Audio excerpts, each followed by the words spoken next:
ओम अज्ञानतिमिरान्धस्य ज्ञानाञ्जनशलाकयः चक्षुरुन्मिलितं येन तस्मै श्रीगुरुवे नमः। हरे कृष्णा। आज गीता श्रृंखला के सत्र क्रमांक 401 में आप सभी भक्तों का हार्दिक स्वागत है। आज हम श्रीमद् भगवद गीता के 11वें अध्याय के जो कि है विराट रूप श्लोक क्रमांक 33 का अध्ययन करेंगे। आइए, श्लोक इस प्रकार है। तस्मात् उत्तिष्ठ यशो लभस्व जित्वा शत्रून् भुङ्क्ष्व राज्यं समृद्धं मयि एवेत निहता पूर्वमेव निमित्तमात्रं भव सव्यसाचिन्। अर्थात भगवान कहते हैं कि अतः उठो। अर्जुन से कह रहे कि हे अर्जुन, तुम उठो, लड़ने के लिए तैयार हो और यश अर्जित करो, अपने शत्रुओं को जीत कर संपन्न राज्य का भोग करो। ये सब मेरे द्वारा पहले ही मारे जा चुके हैं और वे हे सव्यसाची, तुम तो युद्ध में केवल निमित्त मात्र हो सकते हो। भगवान अर्जुन से कह रहे हैं कि ये सारे के सारे योद्धा मेरे द्वारा पहले ही मारे जा चुके हैं, तुम पहले ही विजय हो चुके हो, इसलिए निराश हताश होकर बैठने से कोई लाभ नहीं है। भगवत गीता प्रारंभ करने से पहले अर्जुन जब अपने समक्ष योद्धाओं को, अपने परिजनों को देखते हैं, तब भगवान के सामने अपनी असहायता व्यतीत करते हुए भगवान से कहते हैं, हे केशव, मेरा हाथ है उससे गांडीव है वो सुख गिर रहा है, मेरे होठ सूखे जा रहे हैं, मेरा शरीर कंपायमान हो रहा है, मैं अपने परिजनों पर कैसे बाण चलाऊंगा, मैं ये युद्ध नहीं करूंगा। निराश हताश होकर उस रथ पर बैठ जाते हैं। तब भगवान श्री कृष्ण भगवद गीता रूपी दिव्य ज्ञान अर्जुन को प्रदान करते हैं। और यहाँ पर 11वें अध्याय तक आते आते अर्जुन से भगवान कह रहे हैं कि हे अर्जुन, जब मेरे द्वारा पहले ही इन सब का वध हो चुका है तो तुम उठो, खड़े हो जाओ और युद्ध करने के लिए तैयार हो जाओ। तुम तो मात्र निमित्त बनो और इस सारे के सारे युद्ध का यश अपने नाम कर लो। इस कारण से उठो और अपने धर्म के अनुसार युद्ध करो। भगवान कह रहे हैं कि जब इनका पहले ही वध हो चुका है तो तुम्हारे युद्ध न लड़ने से क्या लाभ, इसलिए तुम उठो और अपने धर्म का पालन करने के लिए युद्ध लड़ो। जो भीष्म आदि देवताओं के द्वारा भी दुर्जय थे, वे अर्जुन के द्वारा जीत लिए गए। इस प्रकार की दुर्लभ कीर्ति प्राप्त करो। जो भीष्म पितामह, द्रोणाचार्य, बड़े बड़े शक्तिशाली योद्धा थे, जो बड़े बड़े देवताओं के द्वारा भी दुर्जय थे, उन देवता भी उनको पराजित नहीं कर सकते थे, वो योद्धा मेरे द्वारा पहले ही मारे जा चुके हैं और उनका मारने का यश है वो तुम प्राप्त करो कि अर्जुन ने उनको हराया, अर्जुन ने उनको पराजित किया, अर्जुन ने उनका वध किया। ये सारा का सारा ऐश्वर्य तुम्हारे नाम पर आएगा अगर तुम युद्ध करने के लिए तैयार हो जाते हो, अपने धर्म का पालन करने के लिए तैयार हो जाते हो। तो इस प्रकार की दुर्लभ कीर्ति प्राप्त करो और ऐसी कीर्ति जो आज तक किसी को प्राप्त नहीं हो, वो सारी की सारी कीर्ति तुम प्राप्त कर सकते हो। द्रौपदी का अपमान करने के समय मेरे द्वारा पहले ही ये मार दिए गए हैं। जब द्रौपदी का अपमान हुआ था हस्तिनापुर की सभा में, द्रौपदी को निर्वस्त्र करने का जघन्य अपराध किया गया। उस समय द्रौपदी भीष्म पितामह, द्रोणाचार्य, धृतराष्ट्र, कृपाचार्य, इन सब के पास जाकर अपनी रक्षा की भीख मांगी। उनकी उपस्थिति में वो चाहते तो उनकी रक्षा कर सकते थे, परंतु अपने सामने ऐसा जघन्य अपराध होते हुए भी उन्होंने अपना मुख चुप रखा, मात्र और मात्र अपने कर्तव्य पालन को सबसे ज़्यादा तवज्जो दी। उस समय उनका कर्तव्य था कि एक स्त्री की लाज को बचाना, भले उसमें उनके किसी प्रकार की कोई वाव है वो टूट भी जाए, क्यों, क्या फ़र्क पड़ता है, परंतु उस समय अगर स्त्री की रक्षा करते वो भगवान की नज़र में सर्वश्रेष्ठ हो जाते हैं। भगवान कहते हैं कि उस दिन उन्होंने अपने आप को उस जघन्य अपराध को देखने के लिए विवश किया, शांत रहे। उसी दिन उन सब की मृत्यु मेरे द्वारा निश्चित कर दी गई थी। इसे बहुत ही सुंदर शिक्षा प्राप्त हो रही है भक्तों। अगर आपके सामने किसी बहन बेटी के ऊपर अत्याचार हो रहे हैं, किसी बहन बेटी की इज्जत उछाली जा रही है और आप ये कहकर पल्ला झाड़ देते हैं कि इससे हमारा तो कोई संबंध नहीं है, इसको नियति है वो ही दंड देगा, उस अवस्था में आप भगवान के सामने उतने ही दोषी होते हैं जितना अपराध करने वाला है। अगर आपके सामने कोई अत्याचार हो रहा है और आप उस अत्याचार को देखते रह जाएंगे तो भगवान के सामने आप भी दोषी माने जाएंगे। जिस प्रकार भीष्म पितामह, द्रोणाचार्य दोषी माने गए और भगवान ने उनको, उनकी मृत्यु है वो निश्चित कर दी। इससे सिद्ध होता है कि जब जब अन्याय होता है, अपराध होता है, उस समय भगवान है वो प्रकट होकर उनका अंत करते हैं। यह यंत्र प्रतिमा वत प्रवर्त है रोबोट का उदाहरण, ताकि तुमको कीर्ति प्राप्त हो सके, इसलिए केवल निमित्त बनो। यंत्रपत अर्थात ये सारे के सारे एक यंत्र, ऐसा रोबोट है, हाथ में गन दे दी है, सबको सामने मार रहा है, जो भी सामने आ रहा है उसको मारते जा रहा है। बोले कि ये सारे के सारे कार्य हैं वो पहले ही स्वतः फिक्स किए जा चुके हैं, सबकी मृत्यु होना अवश्य भावी है, तुम मात्र निमित्त बनो और उसका श्रेय लेकर अपने आप को सर्वश्रेष्ठ योद्धा घोषित करो। भगवान की सहायता से अर्जुन है वो इतने सर्वश्रेष्ठ योद्धा बने, अन्यथा जब भगवान श्री कृष्ण इस धरा को छोड़कर चले गए तब भगवान श्री कृष्ण ने अर्जुन को कि उनको अहंकार न आ जाए, घमंड न आ जाए, उनको वास्तविकता दर्शाने के लिए कहा कि अब मेरी रानियों को सब तुम हस्तिनापुर लेके जाओ। जब रास्ते में अर्जुन लेके आ रहे थे अपने घमंड में सुखनासूर होते हुए कि मैंने कुरुक्षेत्र का युद्ध में विजय प्राप्त करी है, मेरे गांडीव के बल पर मैंने विजय प्राप्त करी है, बीच में एक भील आता है, भील का छोटा सा बच्चा आता है, वो अर्जुन को ललकारता है, अर्जुन उसकी चुनौती स्वीकार करता है, दोनों के मध्य घमासान युद्ध होता है और नन्हा सा बालक अर्जुन को बंदी बनाता है और सारी की सारी गोपियों को, सारी की सारी भगवान श्री हरि की, श्री कृष्ण की पटरानियों को अपने साथ लेके जाता है, अर्थात उनके धाम में लेके जाता है। तब अर्जुन को समझ आता है कि जो भी युद्ध लड़े, जो भी विजय प्राप्त हुई, उसमें मेरी कोई शक्ति नहीं थी, मैं तो मात्र निमित्त बना था, सारी की सारी शक्ति है वो भगवान श्री कृष्ण के उपस्थिति के कारण ही मुझे प्राप्त हुई थी, अन्यथा वही गांडीव है, वही अर्जुन हूँ, एक नन्हा सा बालक मुझे पराजित करके जा रहा है। ये सिद्ध होता है कि भगवान श्री कृष्ण की अनुपस्थिति में मेरी शक्ति है वो कुछ नगण्य है। अतः हमें समझना होगा भक्तों, इस भौतिक जगत में रहते हुए जब तक हम श्री कृष्ण को अपने सारथी रूप में अपने साथ रखते हैं, इस जगत की कोई शक्ति नहीं जो आपको चुनौती दे सके। परंतु अगर श्री कृष्ण को जीवन से निकाल दिया तो आप कितने भी बलशाली, कितने भी धनवान, कितने भी ज्ञानी, कितने भी शक्तिशाली क्यों ना है, एक छोटा सा जीव भी आपको मृत्यु के मुंह में प्रवेश करवा देगा, आपको पराजित कर देगा। सत्य साहसी का अर्थ है वह जो युद्ध भूमि में अत्यंत कौशल के साथ तीर छोड़ सके। अर्जुन को सत्य साहसी कहकर भगवान ने यहाँ पे संबोधित किया है, जिसका अर्थ है कि ऐसा योद्धा जो युद्ध क्षेत्र में अत्यंत कौशल के साथ अपने दोनों हाथों से बाण छोड़ सके और सामने वाले योद्धा को अपना धनुष उठाने का अवसर तक प्रदान न करे। जैसे ही सामने वाला योद्धा धनुष उठाने के लिए तैयार हो, उससे पहले ही बाण छोड़कर उसको धनुष से विहीन कर दे, ऐसा योद्धा, ऐसा पराक्रम था अर्जुन के पास। और अर्जुन को वो पराक्रम याद दिला रहे हैं भगवान श्री कृष्ण उनको अनेक प्रकार के शब्दों के माध्यम से। इस प्रकार अर्जुन को एक पटु योद्धा के रूप में संबोधित किया गया है, जो अपने शत्रुओं को तीर से मारकर मौत के घाट उतार सकता था। इस प्रकार यहाँ पर भगवान श्री कृष्ण ने अर्जुन को एक पटु योद्धा के रूप में संबोधित किया है, जो अपने समक्ष खड़े अनेक प्रकार के योद्धाओं को एक ही क्षण में धराशायी कर सकता है। और अर्जुन के पास इतनी शक्ति भी थी, इतना गांडीव में बल था भक्तों, कि जब वो गांडीव की टंकार सुन के देवता भी भयभीत हो जाते थे, इतना शक्तिशाली था अर्जुन का। निमित्त मात्रम, केवल कारण मात्र, यह शब्द भी अत्यंत महत्वपूर्ण है। संसार भगवान की इच्छा अनुसार गतिमान है। अल्पज्ञ पुरुष सोचते हैं कि यह प्रकृति बिना किसी योजना के गतिशील है और सारी सृष्टि आकस्मिक है। निमित्त मात्र शब्द है बहुत ही महत्वपूर्ण है भक्तों। भगवान यहाँ पर दर्शाना चाह रहे हैं कि हे अर्जुन, तुम मात्र निमित्त बनो। ये युद्ध में विजय किसकी होनी है, किसको मरना है, ये पहले ही निश्चित हो चुका है, मेरी इच्छा के फलस्वरूप ही होगा। तुम मात्र निमित्त बनो, युद्ध में हिस्सा लेकर, युद्ध का भाग बन के। इस जगत में प्रत्येक कार्य होता है भगवान की योजना के अनुरूप ही होता है। संपूर्ण जगत में प्रकृति जो भी कार्य करती है भगवान की अध्यक्षता में, भगवान के निर्देशानुसार ही कार्य करती है।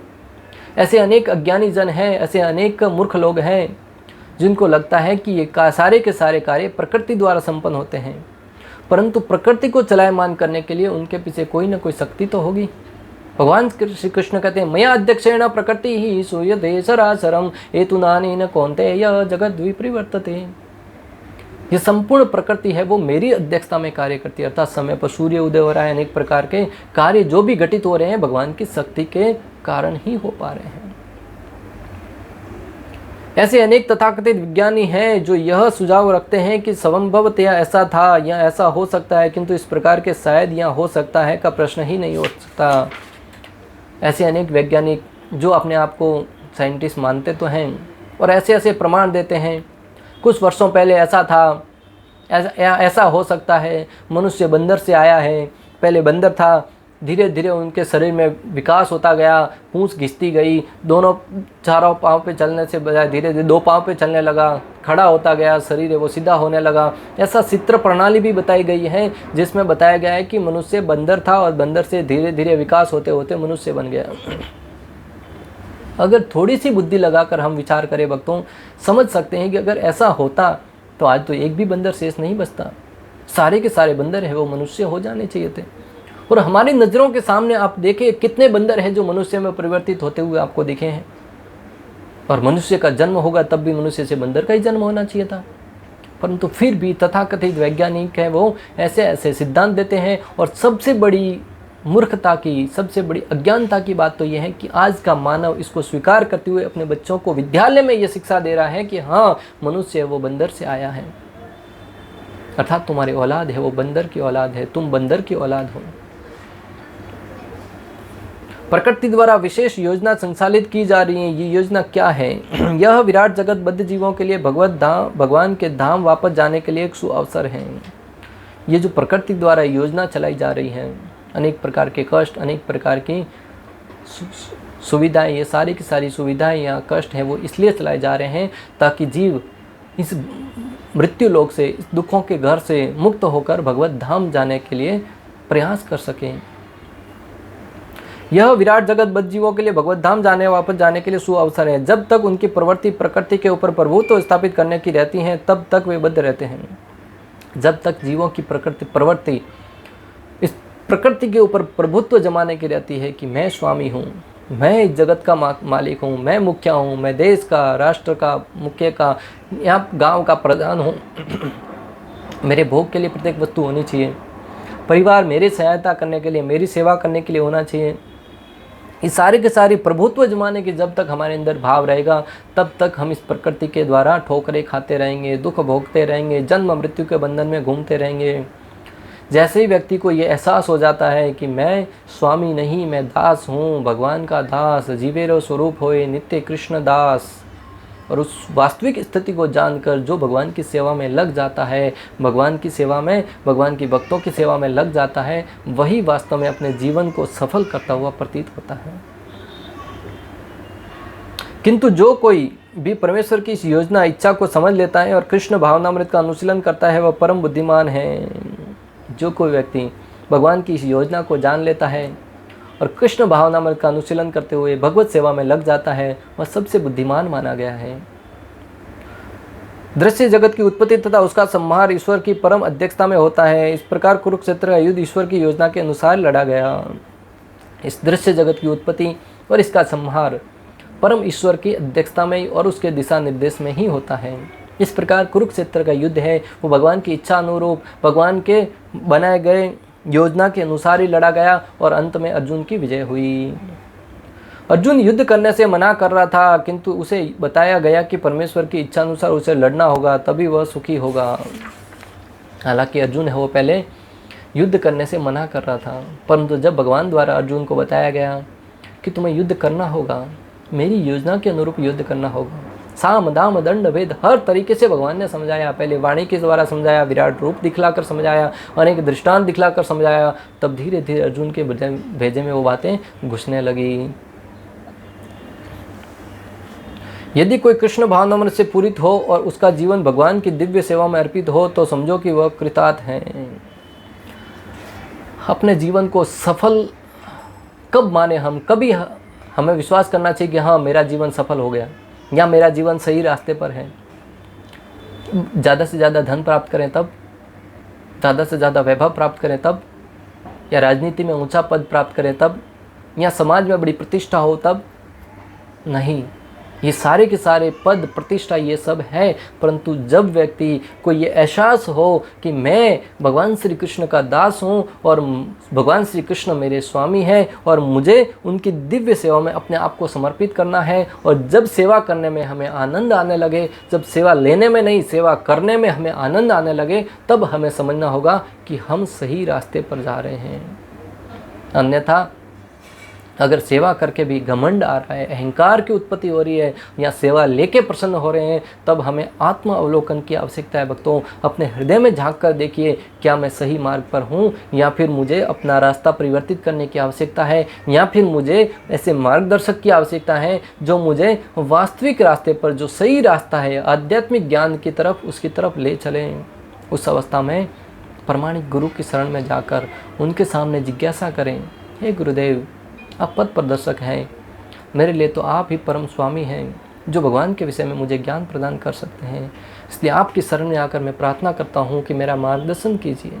जब जब जीव भटका है इस जगत में, तब तक भगवान ने उसको आध्यात्मिक गुरु के विषय रूप में उसका मार्गदर्शन किया है। परंतु जिज्ञासा हमें करनी होगी।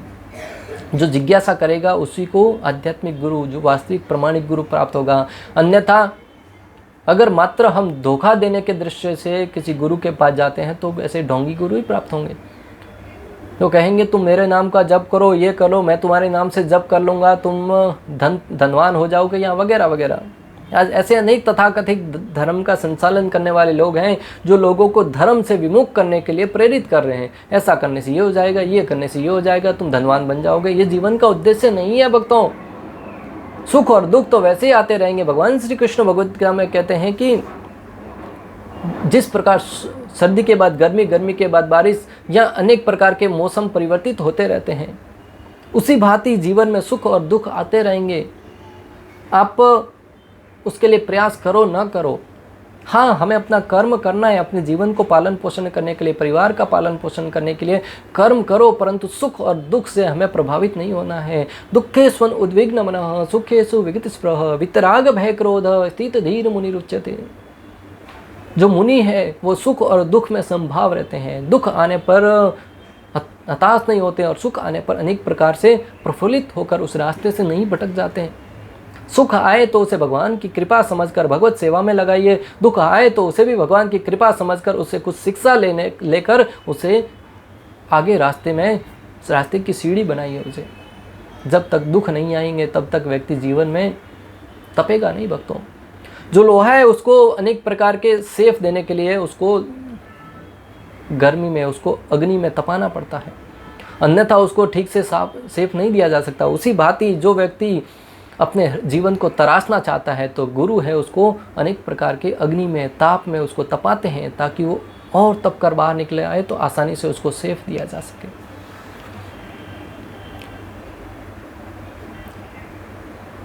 चैतन्य चरितामृत मध्य लीला 19.151 में कहा गया है, ब्रह्मांड भ्रमिते कौन भाग्यवान जीव, गुरु कृष्ण प्रसादे पाए भक्ति लता बीज।